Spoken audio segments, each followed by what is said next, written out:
знали, что такое Крым, но мы знали, что надо туда ехать. Там наши жили родители. И я помню, когда мы прилетели в аэропорт,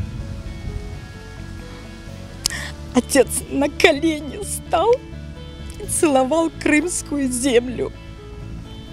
У нас у всех был ком у горла. Хартанам плакала, Анамнар плакали.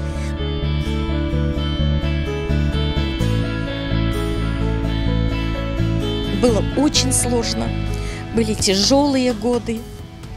3 месяца мы прожили под танком в парке Тренева. Это наш первый дом в Симферополе.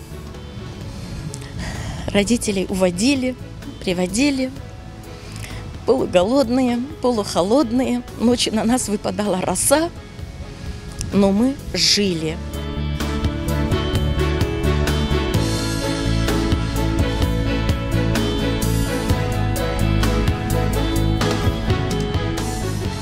Это вот желание попасть себе на родину меня подтолкнуло на такую, скажем, на такой подвиг, что ли. Но это не подвиг, это было, ну, это нормально было. Я возвращалась к себе домой.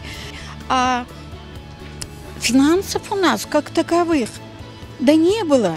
Но у нас было большое желание устроиться, жить у себя на родине.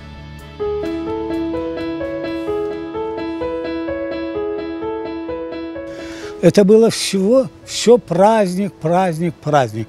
Праздник оттуда уехали, куда мы были выселены.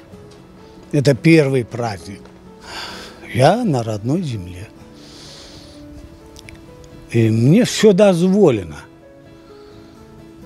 Единственное, вот эту недозволенность я почувствовал, когда отсюда нас выбросили за территорию Крыма, Краснодарский край.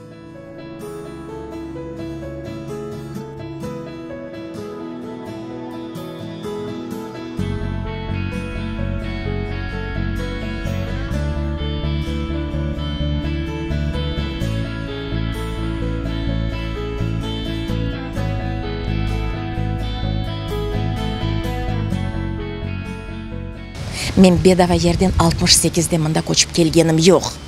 Қырымдан кетежек болсам. Өлсем де мен Қырымда өлейім. Қырымдан бір адым, бір да мен шетке шықмам.